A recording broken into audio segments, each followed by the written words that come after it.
캘리그라피를 배울 때 가장 중요한 거는 뭐냐면, 그러니까 글씨를 예쁘게 쓰는 것도 굉장히 중요하지만 예쁜 구도로 쓰는 게 사실 굉장히 중요해요.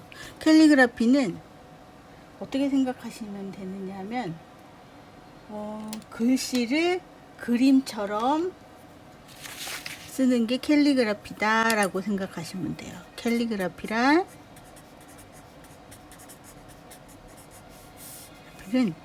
글씨를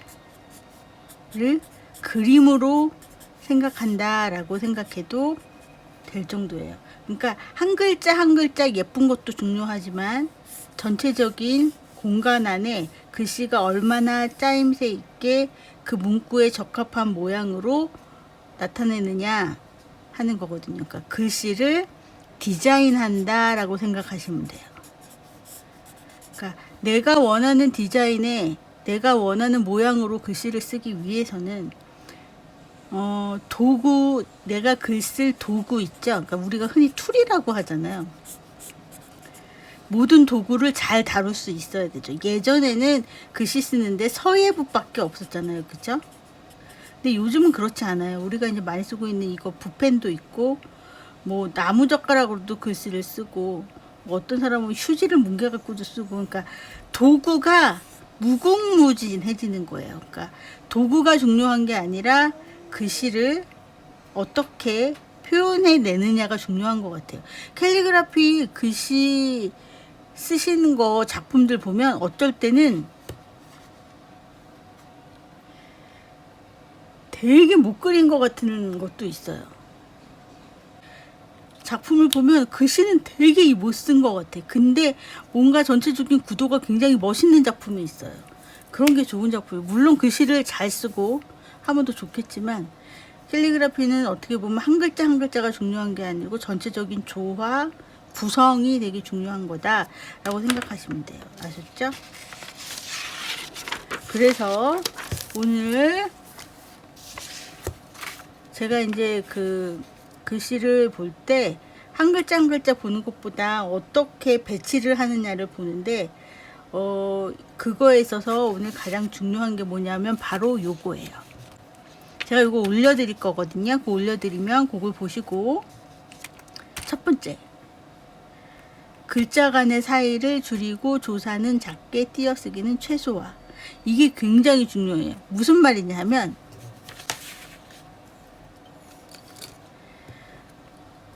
우리가 글씨를 쓸 때 어렸을 때부터 이렇게 배우면 요런 거 있죠. 바둑판 글씨. 그래서 여기다 사랑해요라를 쓰면 어떻게 써죠? 우리가 초등학교 때 사랑해요.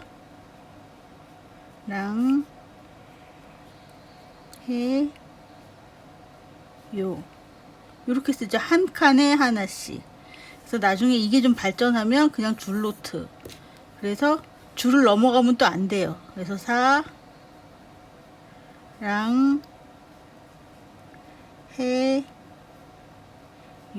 그래서 이렇게 크게 다 거의 똑같아요. 그쵸? 여길 넘어가면 큰일이야. 그렇게 생각하죠. 그나마 여기가 좀 좁혀지는가 싶으면 이제 밑으로 내려가면 안 된다고 생각해요. 그러나 캘리그라피는 근데 그렇게 되면 글씨상 어떤 거는 받침이 있고 어떤 거는 받침이 없어요. 알파벳까지, 영어는 그렇잖아요. 영어는 받침이 없잖아요. 그냥 단어 하나를 그냥 쭉 옆으로 늘려 쓰는 거잖아요. 근데 우리나라 글씨는 한글은 조합이에요. 자음이 있고 모음이 있고 받침이 있어요. 또 받침도 짧은 받침이 있는가 하면 기역처럼 긴 받침도 있고 리을처럼 더 긴 것도 있고, 그리고 받침이 또 두 개가 있는 것도 있고, 그쵸? 그러다 보니까 글씨 키가 똑같을 수가 없어요. 그러니까 사랑해요 같은 경우도 사와 랑을 똑같은 크기로 쓰려고 그러면 사가 시각적으로 더 크게 느껴질 수밖에 없는 거예요. 그러니까 캘리그라피에서는 이제 그런 것들을 배제하고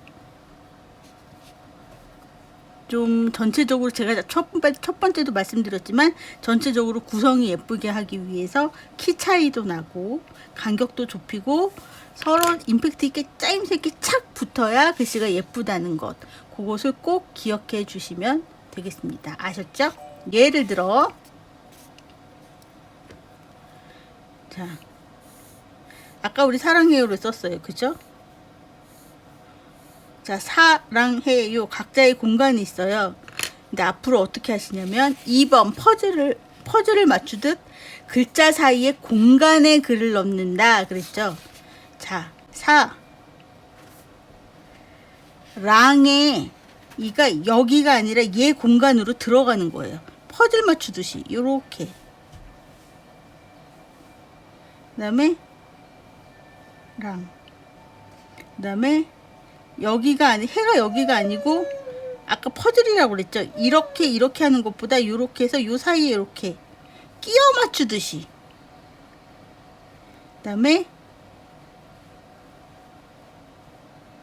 요 무슨 말인지 아시겠죠?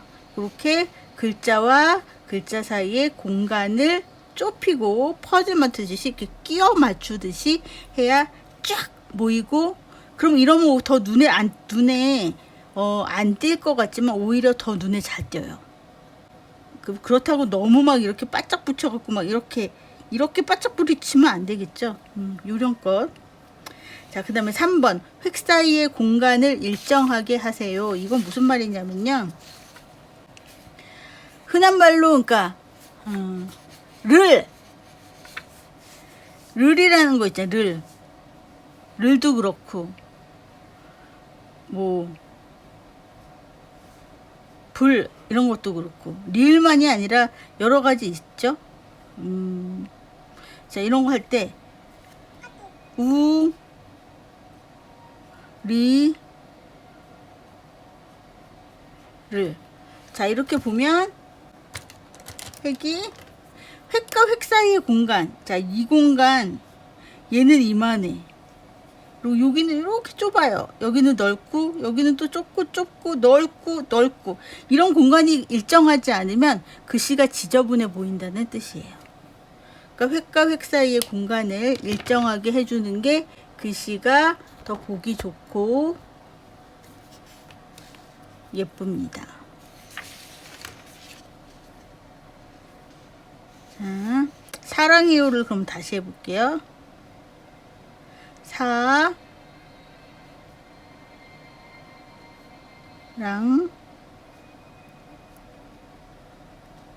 해 요. 자, 제가 쓴 지금 이 글씨에서 문제점은 무엇일까요? 자, 여기는 공간이 이렇게 넓어. 근데 여기는 이렇게 막 좁아갖고 붙어버렸죠. 심지어 여기는 붙었어. 이렇게 공간이 일정하지 않으면 안 된다는 뜻이에요. 그러니까 공간을 일정하게 해주셔야 한다. 그러니까 지금 여기에 제가 예뻐 보이는 글씨의 구조라고 해서 1번부터 5번까지 했잖아요. 이게 핵심이에요.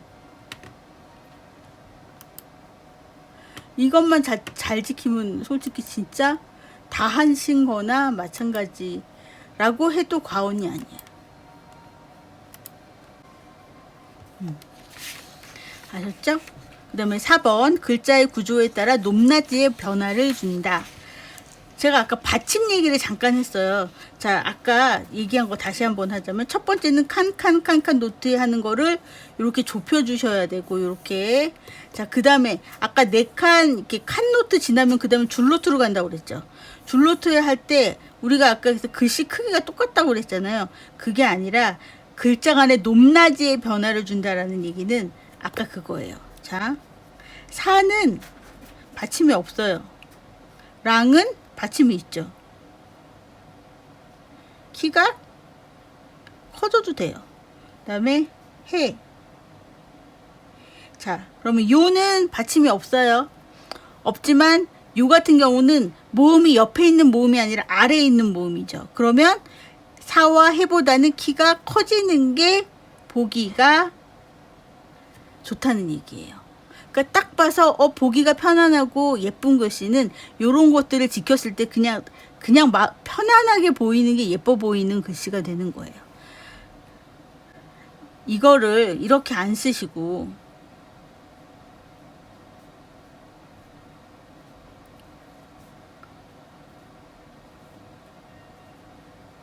그다음에 이렇게 한다고 생각해봐요. 그러면 4밖에 안 보여요. 무슨 말인지 아시겠죠? 받침 있는 거 좀 크게 해야 돼요. 이따가 우리 예문에 이런 것도 하겠지만 예문하면서 다시 한번 또 얘기할게요. 그 다음에 글씨를 쓸 공간의 구도를 고려하며 쓴다는, 자 뭐냐 하면 앞으로 여러분들이 연습하실 때 제가 그 4칸짜리 노트 그 얘기도 했고, 이런 노트도 있으시면 좋아요. 이건 저희 신랑이 쓰던 건데 그냥 이면지 쓰는 건데, 자 이렇게 다 쓰실 때 공간의 구도를 고려하면서 쓴다. 무슨 얘기냐면, 자 연습하세요 그러면 특히 나이 드신 분일수록 더 많이 그래. 자 제가 여기 예문에 처음이 언제나 좋은 날이에요. 자 연습하세요 그러면 여기서부터 연습해요. 종이가 아까우니까 언제나 좋은, 막 이렇게 열심히 연습해요. 예쁘게. 그럼 이거는 글씨만 연습한 거고, 공간의 제가 아까 얘기했어요. 글씨가 예쁜 것도 중요하지만 글씨보다 일정한 공간의 구도, 구성이 더 중요하다라는 말씀을 계속 드렸잖아요. 이런 거에 대한 훈련이 안 되는 거예요. 그래서 저는 어떻게 말씀드리냐면, 공간이 있으면 무조건 중심부터 연습하세요. 4칸 노트일 때도 그 4칸의 중심에다가 언제나 좋은 날도 여기다. 그러니까 사과 맨날 사과가 10개 있으면 맛있는 것부터 먹는다. 그런 마음으로 이 가운데다가 그렇게 연습을 해버릇 하세요. 그래서 항상 내가 이게 지금 자리야. 그럼 여기서 어떻게 올라가다가 점점 이렇게 올라가지는 않는지 하시다 보면 자꾸 끝이 올라가시는 분들이 있어요. 이렇게. 그러니까 그거를 이런 데다 쓰시면 그걸 몰라요. 공간 안에 있어 봐야 그걸 알 수 있어요. 아셨죠? 그래서 그거를 기억하시고, 그래서 연습을 여기다 하시고 난 다음에는 마지막 그 최종 점검하실 때쯤에는 꼭 엽서지에다가 하셔야 돼요. 아, 제가 엽서를 보내드려야 돼요. 보내드릴 거예요. 자, 처음에 너무 어려울 때는 46으로 하도 좋은데, 제가 보내드릴 엽서는 57 사이즈예요. 57 사이즈. 57 사이즈 엽서는 꽤 크죠? 자, 이만해요. 요게 46, 이게 57. 사이즈 차이 나죠. 초반에 글밥이 별로 없을 땐 여기다 하셔도 돼요. 그럼 난 이거 없는데 어떡하지? 그럴 때는 연습장갑 A4 용지 이렇게 자르시면 돼요. A4 용지 한 번, 두 번 접으면 딱 요만해요. 그래서 여기다가 이렇게 해서 그냥 가위로 몇 개 잘라서 많이 쌓아놓고, 여기다가 왜 아이들 낱말 카드 하듯이 하나에 하나씩 이렇게 자꾸 써버릇하세요. 그래야 내 글씨가 산으로 가는지 바다로 꺼지는지 그걸 알 수 있거든요. 아셨죠?